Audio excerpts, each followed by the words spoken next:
Part 1. The air inside the chamber was cold, not from temperature, but from silence. Daniel Porter stood alone at the center of the circular room, his boots resting on a floor made of polished obsidian that reflected the dim blue lights from above. Around him, seated in tiered rows that rose like the rings of a stone amphitheater, were the delegates of the Galactic Concord, 200 species, 200 voices, and not one of them spoke as he waited. He wore no uniform, only a simple gray suit Earth had sent him in, tailored, modest, human. No armor, no insignia, no weapon, just a man. That was the point.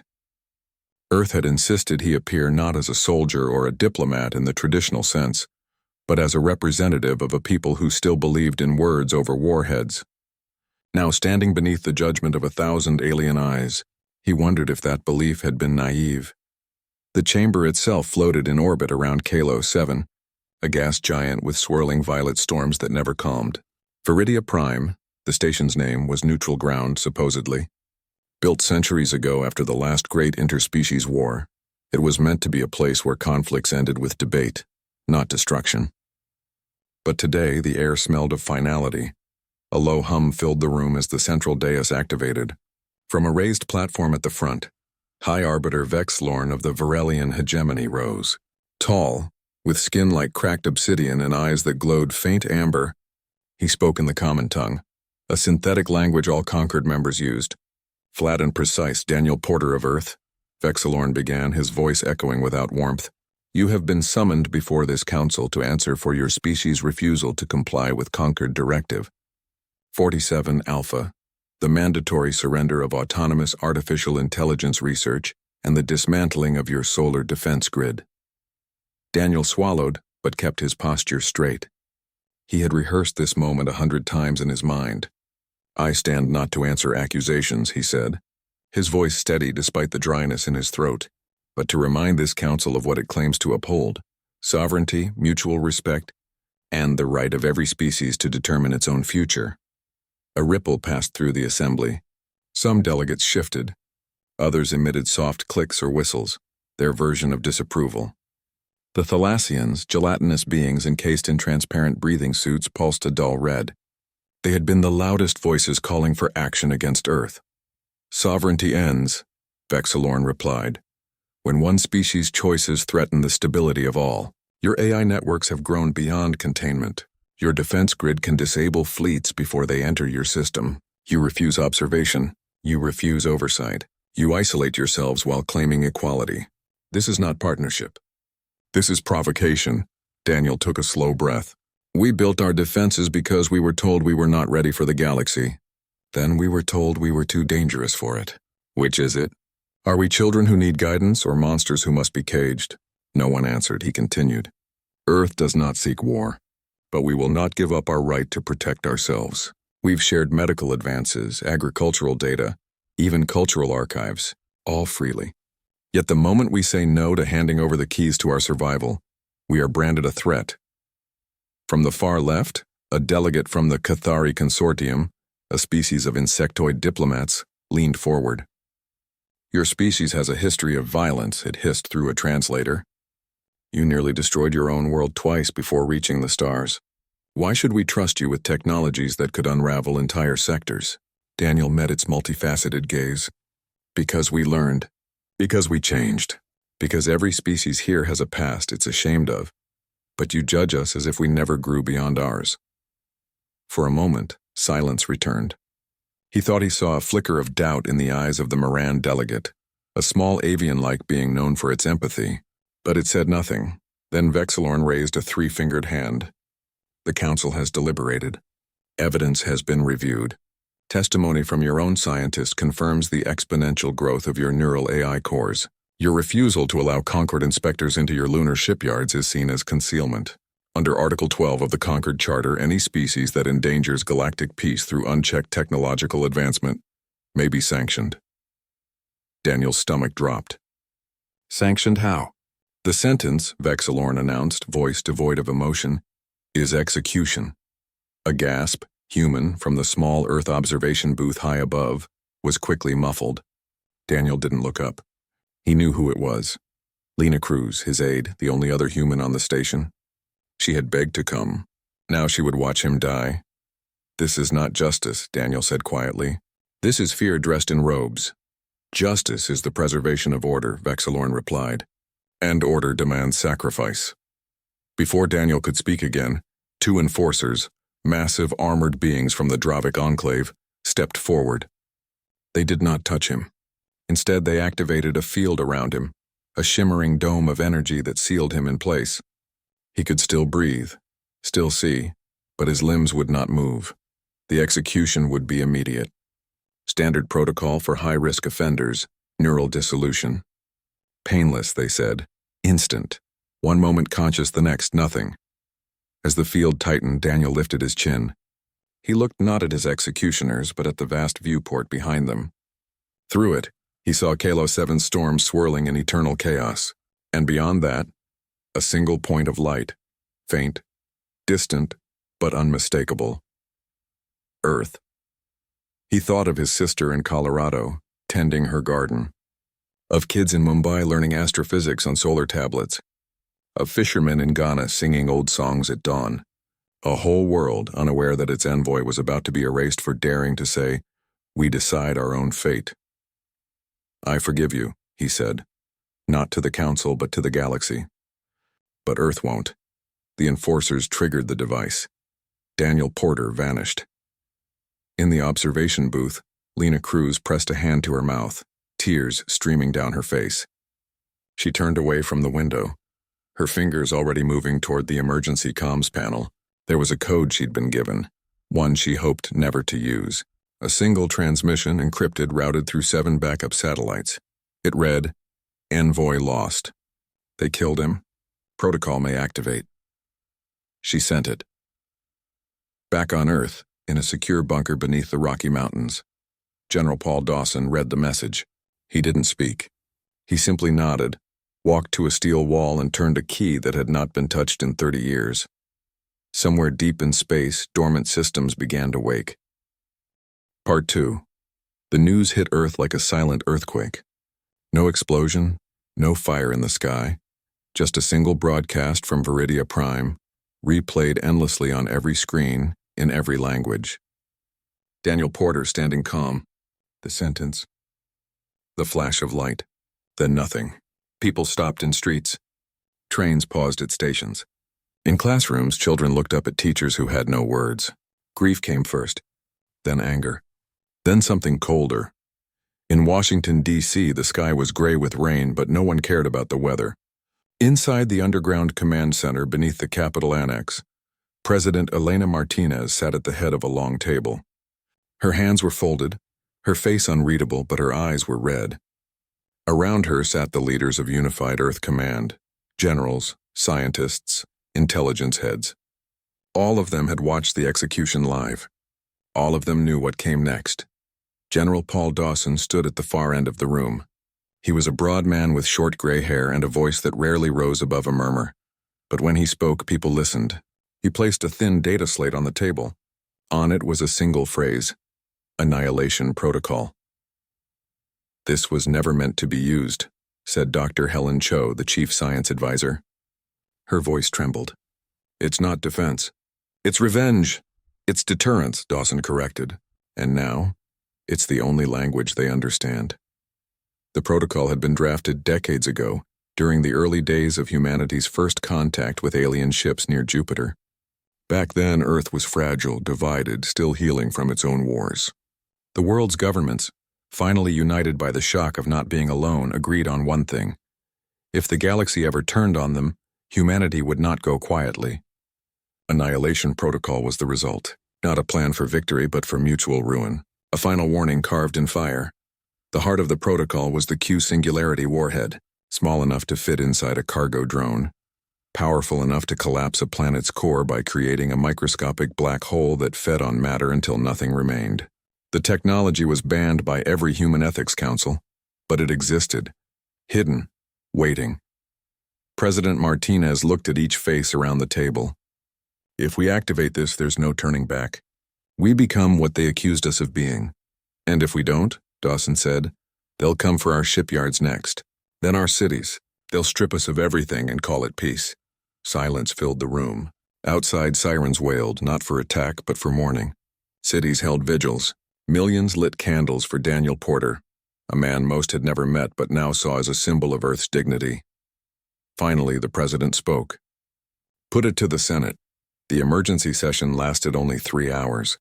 Normally, such a decision would take weeks of debate. But the images of Daniel's last moments had burned into every mind. The vote was 89-11 in favor. Annihilation protocol was authorized. Within minutes, coded orders flowed through secure channels. Deep in the Kuiper Belt, beyond Pluto's frozen orbit, massive hangars hidden inside hollowed-out asteroids opened their doors. Silent drones, black, smooth, no markings, detached from their docks. Each carried one warhead. Each had a target. Back on Earth, Captain Lisa Grant stood on the command deck of the stealth cruiser Odyssey, docked in lunar orbit. She had been recalled from patrol near the Oort cloud the moment the vote passed.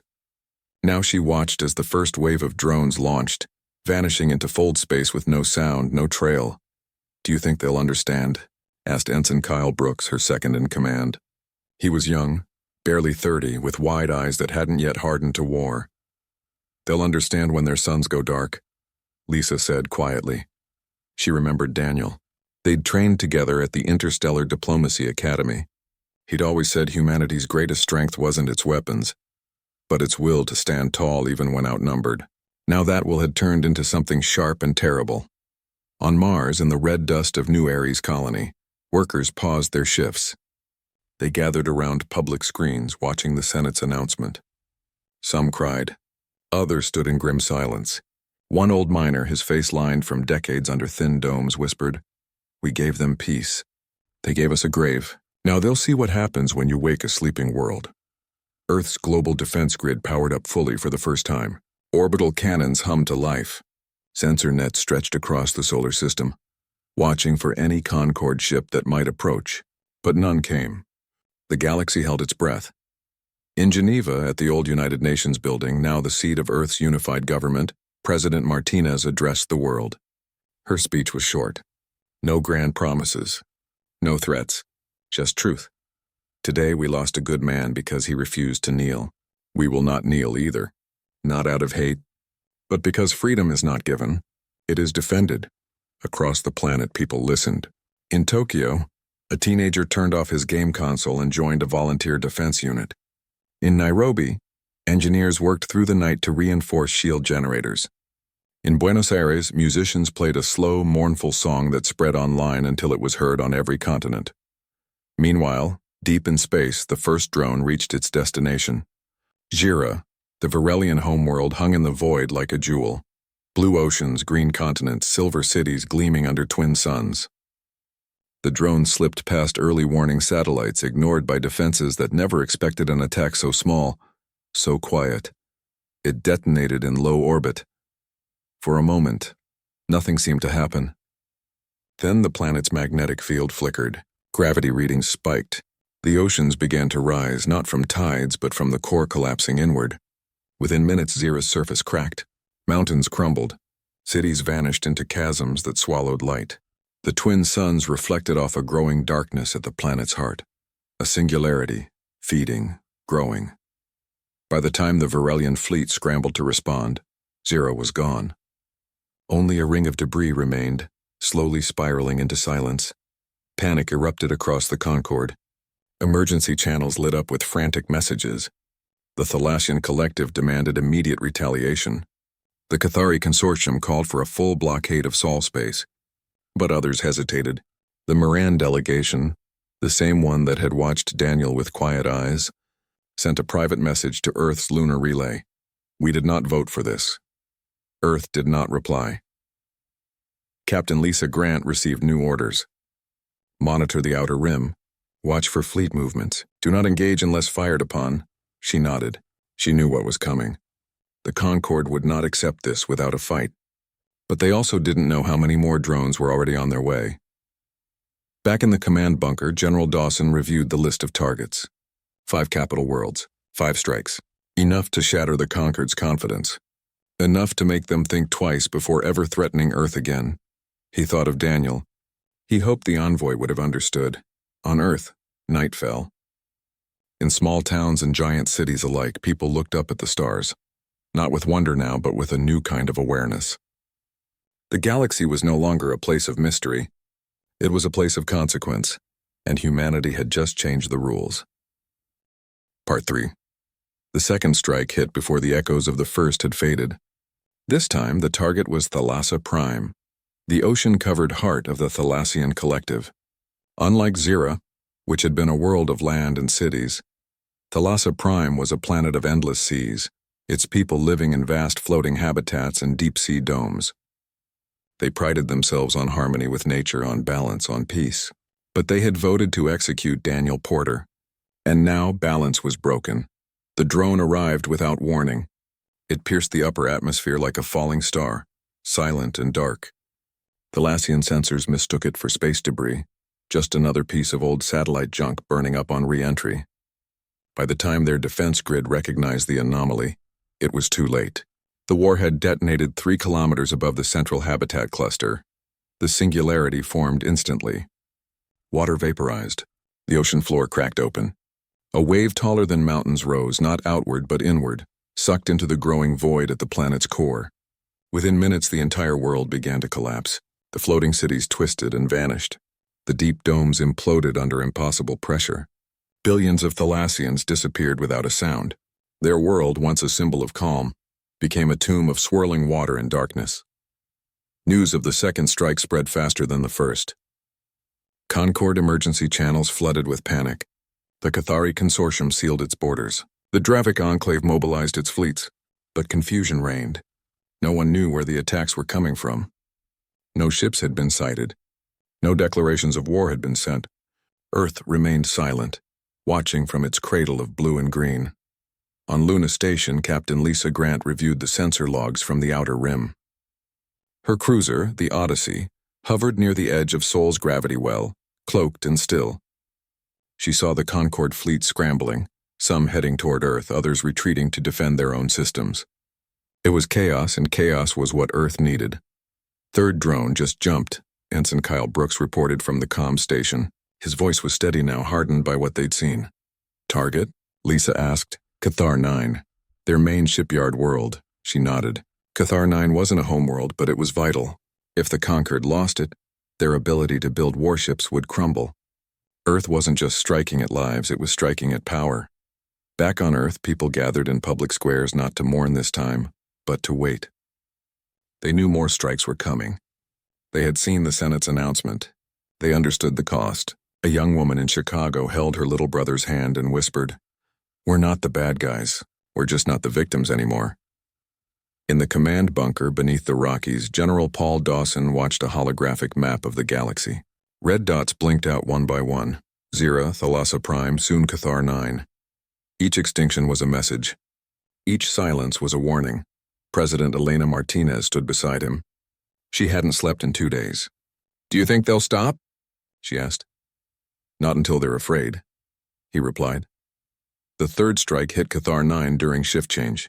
Thousands of Cathari workers were leaving the orbital docks when the drone arrived. It didn't even enter the atmosphere, it detonated in high orbit. The singularity pulled the planet's core upward, tearing the world apart from the inside. Metal shipyards twisted like paper.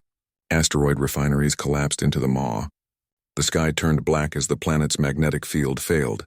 The Cathari consortium went dark. No broadcasts, no distress calls, just silence. Now only 2 targets remained, the Dravik stronghold and the Miran nexus. The Dravik were warriors, brutal, proud, the enforcers of the conquered. They had provided the guards who executed Daniel. They would not beg for mercy. The Miran, however, were different. They had not spoken during the trial. They had not voted loudly. Some said they had tried to stop the execution behind closed doors.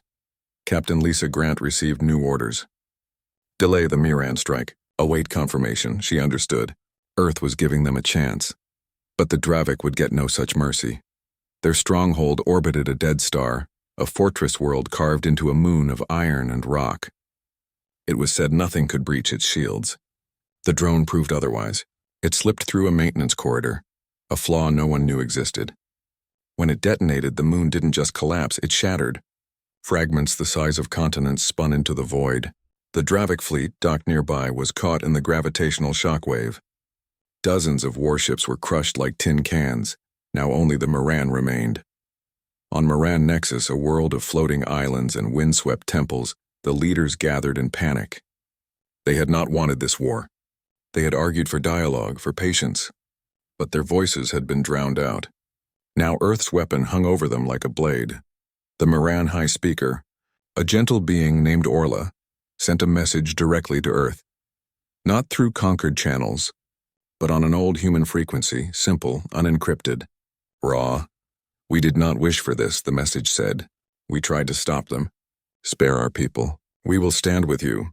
The message reached President Martinez within minutes. She read it twice. Then she called General Dawson. What if it's a trick? He asked. Then we lose one strike, she said. But if it's true, we gain an ally.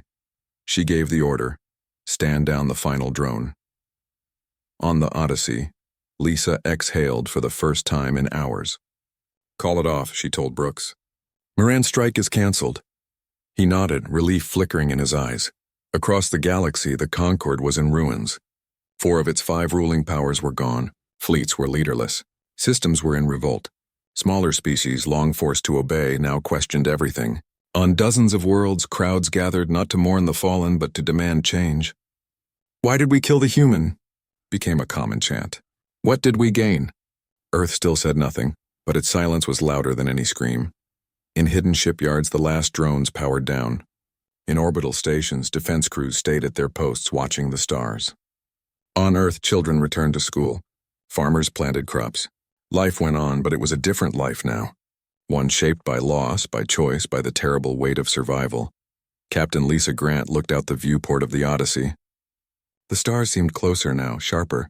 She thought of Daniel Porter standing alone in that cold chamber. He had died for Earth's right to choose, and Earth had chosen, not for conquest, not for hate, but for respect. And somewhere out there in the dark between worlds, the galaxy was finally listening. Part 4.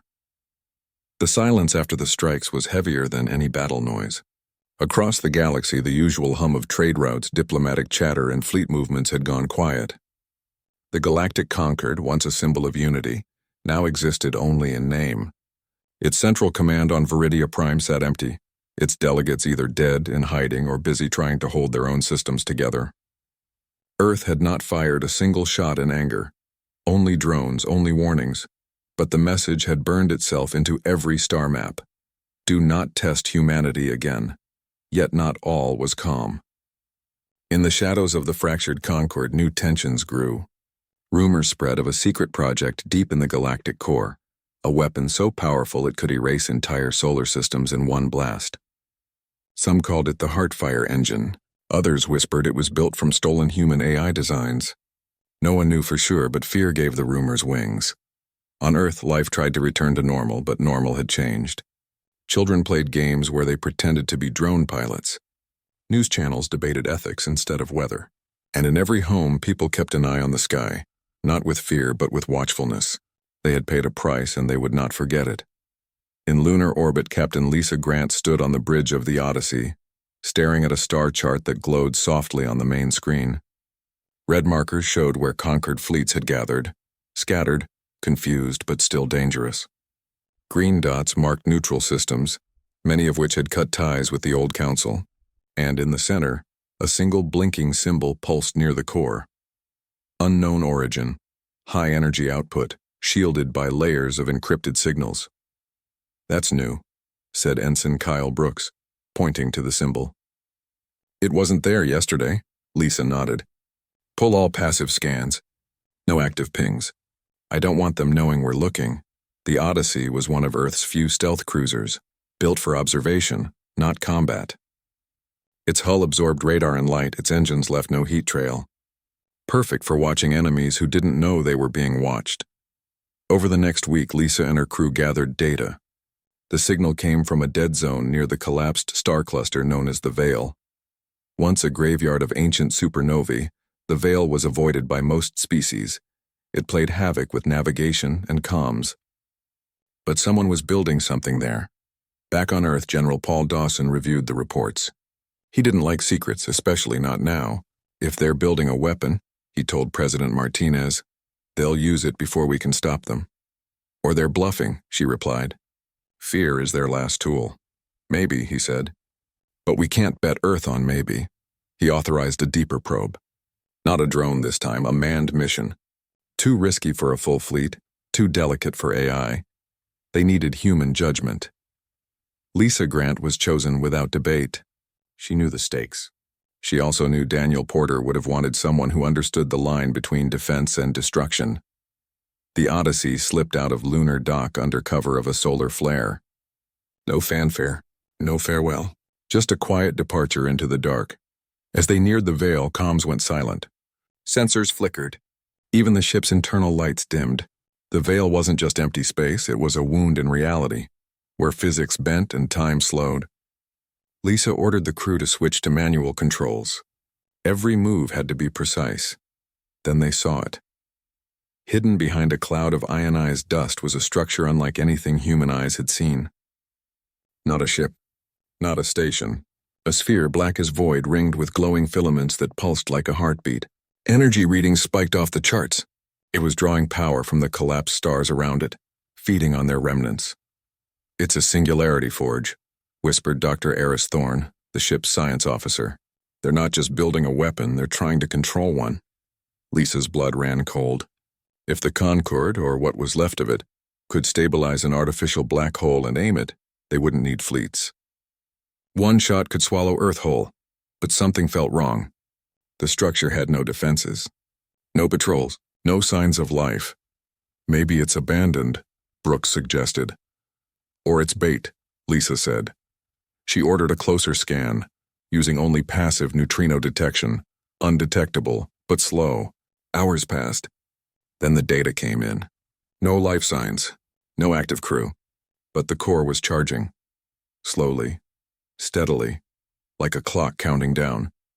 Then a signal broke through the static, not from the sphere, but from a nearby derelict freighter drifting at the edge of the Veil. It was a Concorde emergency beacon, old and weak, repeating the same message on loop. "Project Dawnfall failed. Core unstable. Evacuate all sectors, Dawnfall." The Heartfire engine. It hadn't been a weapon meant to be used, it had been an experiment that went wrong. The Concorde had tried to copy Earth's singularity tech, but without understanding the safeguards.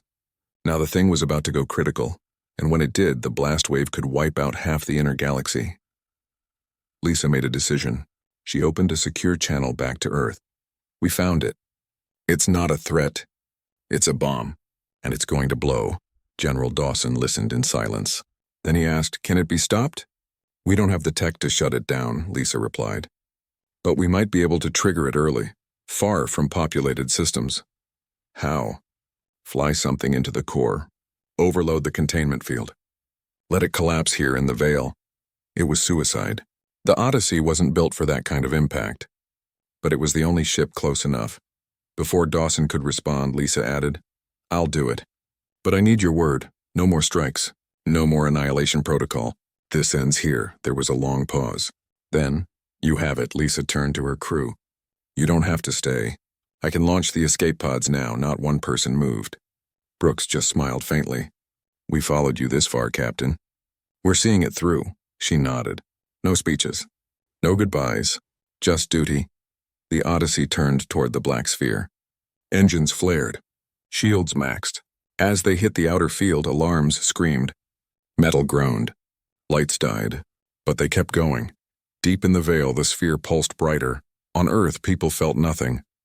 But in orbit, sensors picked up a sudden burst of gravity waves, then silence. The signal from the Odyssey vanished. Hours later, a final message arrived, fragmented but clear. Dawnfall contained. Veil stable. Tell Earth, we held the line. In Washington, President Martinez stood alone on the roof of the Capitol Annex, looking up at the stars. She didn't cry. She just whispered, "Thank you." Across the galaxy, systems that had feared Earth now saw something else. Not monsters, but guardians. The Moran sent a formal message of alliance. The Cathari survivors asked for peace talks. Even former enemies began to speak of a new council, one that included humanity as an equal. But Earth remained quiet. Not out of pride, out of sorrow. They had saved the galaxy from a weapon they never built, at the cost of their finest ship and crew. And somewhere in the endless dark, the Odyssey was gone, but its choice echoed forever. Part 5. The unarmed ship came without warning, gliding through the edge of the Sol system like a leaf on a quiet river. It was small, white, and shaped like a teardrop. No weapons, no armor, no markings. Just a single running light blinking in the dark. Earth's orbital sensors picked it up instantly, but no alarm sounded. The ship broadcast a simple message on an open human frequency. We come to talk. President Elena Martinez stood in the observation lounge of Luna Station, watching the vessel approach on a large screen. She wore no formal robe, just a plain navy dress. Her hands were clasped behind her back, her face calm, but her heart beat faster than she let on. This was the moment Earth had waited for, not with guns raised, but with breath held. The ship belonged to a coalition of former Concord members. The Miran led it, joined by survivors from the Cathari Consortium, a few Dravic dissidents, and even a delegation from a species Earth had never spoken to before. The gentle, plant-like Veln. They called themselves the New Accord, and they brought an offer. 2 days later, the ship docked at Bay 7. No soldiers greeted them. No scanners scanned them. Just a single airlock, a clean corridor, and Captain Lena Cruz waiting in a simple gray uniform. She had been Daniel Porter's aide. Now she was Earth's chief liaison. She said nothing as the ramp lowered. She just nodded. The lead envoy was Orla of the Miran, the same one who had sent the plea before the final strike was called off. Orla stepped forward, tall and slender, with soft silver eyes that held no fear. Behind her walked others, some scarred by loss, some young and uncertain, all carrying the weight of a broken galaxy. They were taken to a quiet chamber on the station's green level, where real grass grew under artificial suns and the air smelled of rain. No tables, no podiums, just chairs in a circle. Earth's way of saying we are not above you. We sit as equals, Orla spoke first. We come not to beg, but to ask for a new beginning. Her voice was gentle but firm. The old Concord was built on control, not trust. It saw difference as danger. It punished courage as defiance. Daniel Porter did not threaten us. He reminded us of what we had forgotten. Respect. She paused, then placed a small crystal orb on the floor between them. It glowed faintly. This contains our formal proposal. We dissolve the Galactic Concord. We ban capital punishment for diplomatic acts. We recognize Earth's sovereignty, its right to defend itself, to grow, to choose its own path. And we ask only one thing in return, that humanity join us in building something better. Silence filled the room. President Martinez looked at the orb, then at the faces around her. She thought of Daniel standing alone in that cold chamber. She thought of Lisa Grant and the crew of the Odyssey, lost in the veil so others could live. She thought of the billions on Earth who had carried the weight of Annihilation protocol not with pride, but with pain. Finally, she spoke. Earth will join you, but not as a member of another council that speaks for us. We join as partners. Equal voice. Equal vote. No exceptions. Orla bowed her head. Agreed. The treaty was signed that same day. Not with ink or data, but with a shared breath. A Miran tradition symbolizing life given freely. Each side exhaled into a shared vessel, their air mixing, their futures now tied. Back on Earth, the news spread fast. Not with fanfare, but with quiet relief. In schools, teachers explained what had happened. Not just the strikes, but the choice to stop. In factories, workers built not weapons, but communication relays for the new alliance. In homes, people looked at the stars and saw not enemies, but neighbors. Yet not everyone celebrated. In the command bunker beneath the Rockies, General Paul Dawson stood before a wall of screens showing the treaty signing. He felt no joy, only exhaustion. He had carried the weight of extinction in his hands, and though he had never pressed the final button, the shadow remained. President Martinez found him there later. You did what you had to, she said. And what if it wasn't enough? He asked. What if they turn on us again? Then we'll be ready, she replied. But we won't be the first to strike. That's the difference now. On Luna Station, the New Accord envoys stayed for a week. They walked the gardens. They ate human food. Some liked apples, others found bread strange but sweet. They listened to music, watched old films, asked questions about Earth's history, its art, its mistakes. They were learning not just to tolerate humanity, but to understand it. Lena Cruz showed Orla a recording of Daniel Porter's last speech, the one not broadcast by the Conquered. The one where he spoke of hope, not defiance. Orla watched it twice, then said, "He was right. We were afraid of your strength because we had forgotten our own humanity." The phrase stuck. "Remember your humanity" became a quiet motto among the new Accord delegates. As the white ship prepared to leave, President Martinez stood at the viewing port and watched it lift off. No escorts, no warnings, just a peaceful departure into the stars. Later that night, she returned to Earth. In Colorado, she visited Daniel's sister, who still tended her garden. They sat on the porch drinking tea under a sky full of stars. No words were needed, just presence. In the weeks that followed, the new Accord began its work. Earth sent scientists to help rebuild Thalassian ocean sensors. Miran architects helped design new orbital habitats. Even the Dravik, humbled and broken, offered their shipyards for joint patrols along the rim. But Earth kept its defenses, not out of fear but wisdom. The Annihilation protocol was not erased. It was sealed, locked behind codes that required 3 leaders to unlock, and only in the face of true extinction. A reminder that peace must be protected, not assumed. Captain Lisa Grant's name was added to the memorial wall in Geneva, alongside Daniel Porter and every human who had died for Earth's freedom. Their story was taught in schools, not as a tale of war, but as a lesson in cost. And in the quiet hours when the galaxy slept, Earth watched the stars, not with suspicion, but with care. They had paid a terrible price to be heard. Now they would use that voice not for threats, but for healing. The stars, once cold and distant, now held a new kind of light.